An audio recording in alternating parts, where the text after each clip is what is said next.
This week, I'm absolutely gutted because one of my cars, my Megane RS250 Cup, has been involved in an accident. It's been run into the back of on the motorway, and it could well be a write-off. And although you can't see the damage this side, when we get to the back of the car, I'll show you the damage that it sustained. Fortunately, nobody was hurt, so that's the main priority. Really, it is only metal, and it can be replaced, it can be repaired, it can be fixed. But that inner feeling inside when you know one of your pride and joys has been hit in the backside from another, well, it wasn't a car, make it worse, it was a truck, a recovery truck of all things, that's apparently been blinded by the sun, run into the back, into the back of the Megane. And although from a distance doesn't look too bad, when you start looking, just every panel on the back of the car is going to have to be replaced. And yeah, absolute gut-wrenching. And this is the problem you get when you're using your pride and joy as dailies.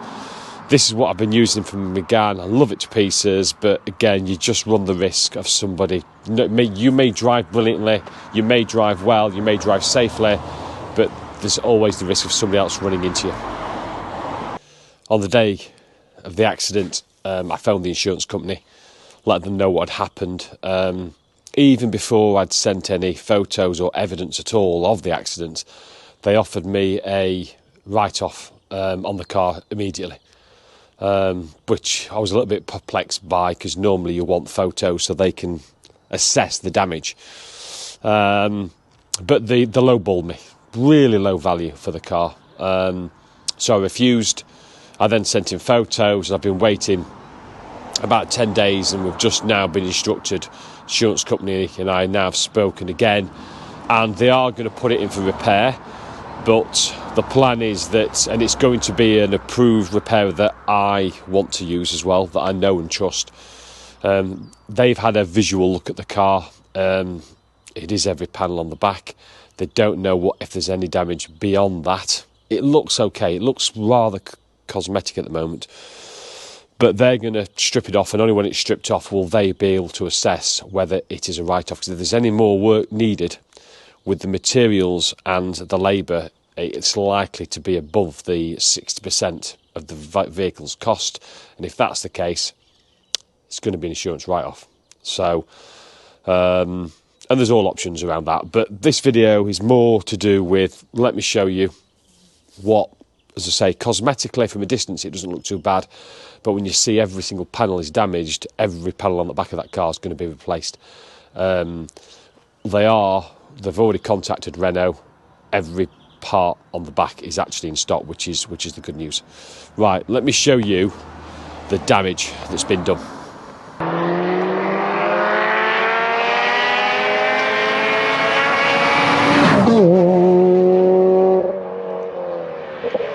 So as I said, at first sight it doesn't look too bad, but as you get up closer you'll see all the damage that's actually been done.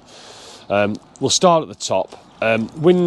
Windscreen's okay, so the rear windscreen's okay, but as you can see, the tailgate is all heavily dented. That will need to be replaced because it's metal, and I don't know if the car is locked. It's metal, so that's stayed indented. It was quite a flat-nosed lorry truck, recovery truck, that went into it.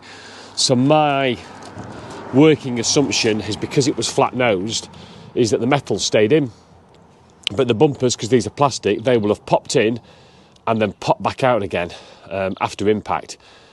Difficult to see, but there's lots of sort of cracking of the paint and marks all along here in different places where you can see it's actually gone in and it's popped back out again. Easier to see is on the lower bumper section here, where you can see there's cracking all here. And if I go up, you can see how the red, look at that there, it's all cracked up here above. All this is just, well, it's just ready ready for dropping off really. All the clips at the top have all been broken off as well with the relevant impact. If you'll be thinking, why is there a hole in the lower bumper? That's because the recovery truck that hit us had a front tow eye fitted for some reason. And again, the danger there is just below here, I can wiggle it with my fingers, is the cabling for the rear parking sensors as well. So I'm just hoping none of that's been damaged. Lights look okay though, they look intact. And then if I get even lower down, you'll see here on the rear diffuser, all this is all cracked and broken off now on the lower part of the diffuser. You can see it's all that's moving, and it's all broken away and come off. And then move across to the exhaust surround here, is all been dislodged as well.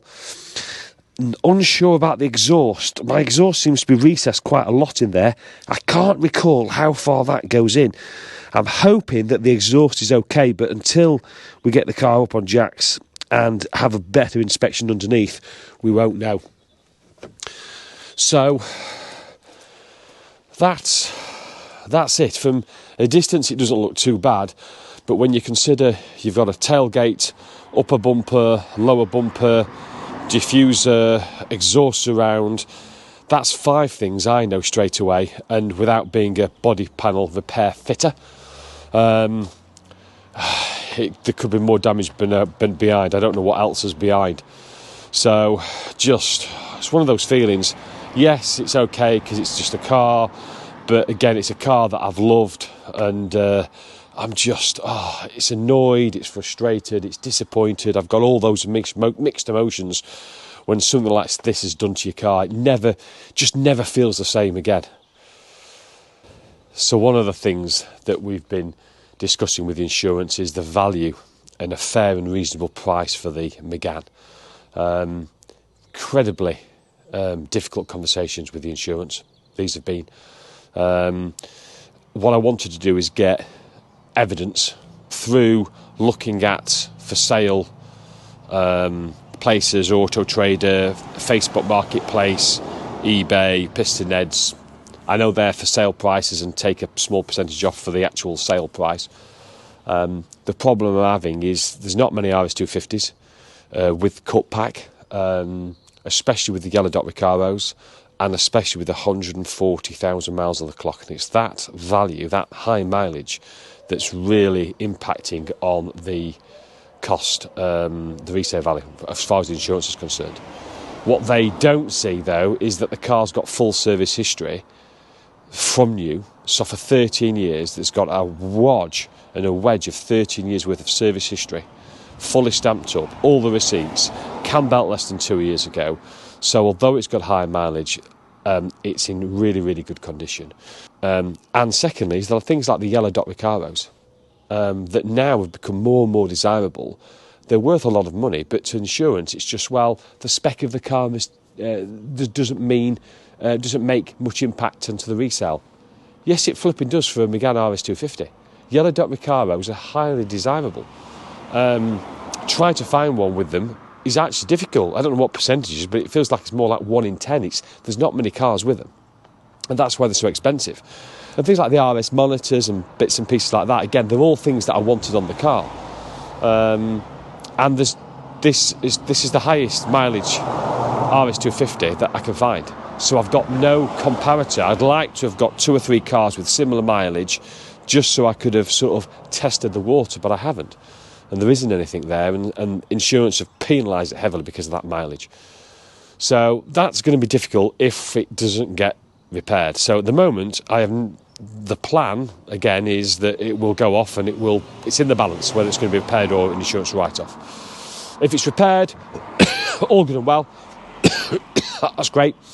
If it's not repaired, then this resale value is going to be a hot topic, because I'm not letting this go too cheap. I've got to be able to replace it with something similar for me to use. And at the moment, with what they're offering, I can't do that.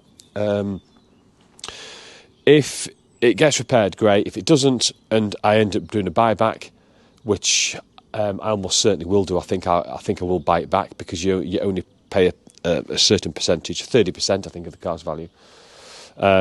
So I'll probably do that, even though it will become a Cat S or Cat N, probably a Cat N, because I'm assuming it will be non-structural.